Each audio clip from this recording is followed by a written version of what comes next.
Hello everybody, Evan again, going to be the instructor on the upcoming Law Enforcement Grant Writing 101 training that you're going to be attending. In this third and final class prep video, what I want to do is go over the grant writing toolkit, and I'm also going to discuss some of the things that you might want to begin collecting now before class. In terms of the grant writing toolkit, what it is a pre-formatted Excel file. It's got a number of different sheets along the bottom.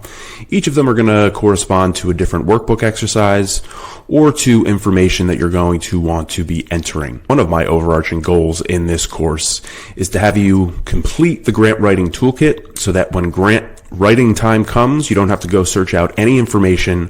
Everything that you need is going to be right in front of you in the toolkit, and you can just pull it out as you're writing your application. And so the exercises that we're going to be going through are really geared towards getting you prepped for grant writing. There's a couple of sheets that have cells that have been pre-formatted for you. In other words, I've entered some formulas so that there's some automatic calculations done. For example, in our budgeting exercise, I've got some pre-formatted cells that will automatically calculate your budget for you. In our crime data tab, I have pre-formatted cells that are going to calculate crime rates for you. And so you're not going to want to touch some of these cells. So I just want to point them out to you before we start working in the toolkit and before you get to class.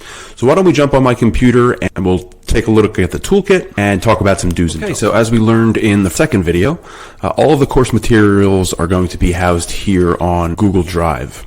So what I want to do is, first is I want to download the grant writing toolkit.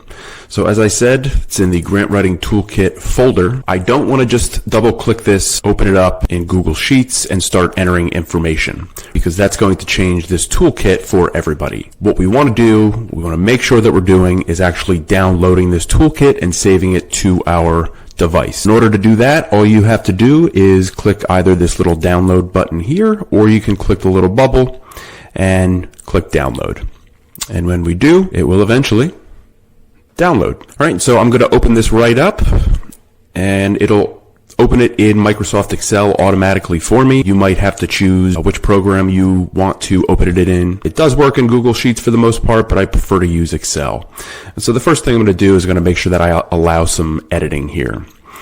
And so with the toolkit, as I mentioned, we've got a couple of different sheets along the bottom, and each of these sheets are going to correspond to a different exercise that we're working on. Just going to point out the ones that have formatting for you. As I said, some cells have formulas entered, and if you delete them, you're going to delete the formula, which means it's not going to work properly. So the first sheet that this is going to be true for is going to be the crime data tab. And now you may have to use arrows to navigate between sheets because there's a bunch here. And if you're not an Excel person, fear not, we're just entering information. We're really not using any advanced functionality. And so the first cells, as I said, that are formatted for you are on this crime data tab here. And I have purposely highlighted them in yellow. So if I click here in cell G5, what you'll see up here in the formula bar is that I'm telling Excel to do this calculation for me. So if you click in a cell that's highlighted yellow and you delete it, that formula is going to get deleted and you're not going to get automatic calculations. So what we're going to do with this crime data sheet is we are going to enter crime data from our jurisdiction so that we have it ready to go to enter into our grant applications. Many grants are going to want to know about your crime data. You don't want to have to spend the time searching it out when you should be writing. Usually, as I mentioned in the first video, there's about 2 months between when a grant is released and when it's due. So you want to do your research now, have everything together now, so that you can spend that 2 months actually doing the writing. So what we're going to do is search out this information. What I like to do is to collect crime data for a couple of years when I'm working with police departments. So I'll go back to 21, 22, 23. The updated version that you'll have will have 2024 as well. And I also like to have crimes broken down by quarter. And when we take a look at the license plate reader grant application example, you'll see why. So what we're looking at are just kind of the majors, so major violent crimes as well as property crimes. And so for each year, all you're going to do in class, hopefully if you come to class with this data, is enter the number of each different type of crime that you had. So if we had 5 each of all of our violent crimes, the automatic calculation that's going to be done for you is it's going to calculate total violent crime for you. If you separate out aggravated and simple assault, it's also going to calculate a total assault value for you. This is completely editable, as we'll talk about in class, so if you don't do these separations, we'll be able to fix that for you. And this will be true for each year. So for each year, as I'm entering information, I'm going to get total violent and total property crime counts for each year, and hopefully if you can get it broken down by quarter of the year, that's useful as well. If you have a crime analyst, which I'd say 95% of people who come through this course do not have a crime analyst. If you don't worry about it, but if you do, this will be pretty easy for you. They'll be able to pull this information, no problem. But if not, and you're not really familiar with working with your agency's crime data and your records management system, you might want to start asking around, figuring out who's responsible for that and see if they could help you with pulling this data. I should just say it's not a requirement for the class that you come with this. It's just kind of nice to have it, so we can spend some time entering it. What you're going to notice, or what you're probably noticing, is at the bottom of the screen here, I've got some error messages, and this relates to the violent crime rate per 1,000 population and property crime rate. The reason why you're seeing error messages is because what this, or these two rows, are doing is pulling from a different sheet. So it's pulling information from the census data sheet. So if I click next door to the census data sheet, I've got a number of variables that I collect for most departments. Important one that you're going to want to have entered is your total population. And so when I enter a value in here, let's say we've got 100,000 people in our jurisdiction.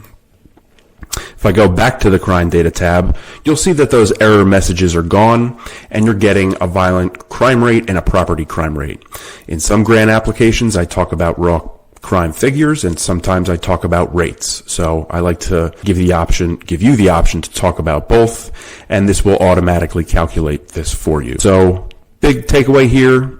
Number one, if you can come to class with these crimes per year and broken down by quarter, that would be great because you'll be able to enter them in class. If not, don't worry about it. We'll talk about it in class. For those folks who are working for county agencies or for state agencies, we'll talk about your situation and how you're going to want to do this. And this is also going to be true for folks who work in the court system and corrections. I've got different data that you're going to want to collect. All right, so that's the first tab where we have formatted cells. The next tab that's got formatted cells is going to be the budget tool. For all of my grants, I like to budget in this sheet. I actually use this sheet to initially do my budgets. What you'll notice is that many of the state and all of the federal budget worksheets are kind of a pain in the butt to work with. So I like to do this first, do this in here, and then I'll enter into the actual budget worksheets that I have to submit with the application. So we're going to work on an exercise where we actually practice budgeting. So what I've done for you is just calculated a sheet that'll automatically calculate your budget. Many grants are 3-year periods, and so you're going to have to break your costs for your grant down by the year. So let's say that we wanted to purchase in year 1 CCTV cameras, and we wanted to purchase 25 of them, and they were $5,000 each. What you're going to get is a total cost for that item for year 1, and then if we scroll over here, you're also going to get a total cost for year 1, and as you enter information in year 2, you'll get that calculated for you, and year 3 as well. I'll just briefly demonstrate. Let's just say we're going to budget for some overtime. We want 250 hours at $50 an hour. We'll get the total cost for year 2. That gets put over here, and it's added to our overall budget. So we'll be doing this exercise in class. Again, big takeaway, don't enter anything into the highlighted yellow cells. If you take a look up at the formula bar, there's a formula that I've already entered for you. So that is the second tool, or second sheet, that has pre-formatting for you. And then the last one is going to be the data collection tool. For many grants, you're going to be required to collect data over the course of a grant period, and you're going to have to fill out quarterly reports and final reports. So what I've done for you here is created as straightforward a data collection tool as I can. So basically anybody can use it. If you don't have any Excel skills, it's pretty straightforward. All you're going to be doing with this is for each day of your grant period, as crimes are committed, you're going to be entering them. And what's going to end up happening is you're going to get a report running total. So I entered that I had 5 auto thefts and 5 robberies. Come down here, 5 auto thefts and 5 robberies. I also have some tabs for arrests. So in year 1, let's say we had 4 auto theft arrests, and we had 5 robbery arrests. That's going to give you an arrest running total, so 4 and 5. And as you enter values for each day of the year, this is just going to be keeping a running total for you. It's going to make your quarterly reports much easier. And then the final section I have for each day of the grant period is the clearance types. So if I had 5 auto thefts and I had 5 clearances, I would have a 100% clearance rate. And these error messages are here right now because I don't have any values entered in any of these different cells, but they will go away once you enter information. And so again, this tool, it's really handy for data collection during your grant period, and sometimes I'll actually even include this in an application to show that I've thought through how we're going to collect our data. So again, big takeaway, don't touch anything with yellow. As you look up at the formula bar, this cell here is equal to the sum of cells B5 through YX5.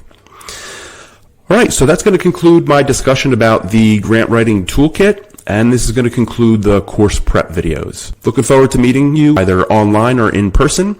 If you have any questions before class, feel free to shoot me an email. You can respond to the welcome email that you received, and I'm happy to answer questions for you. So I'll see you soon. Take care.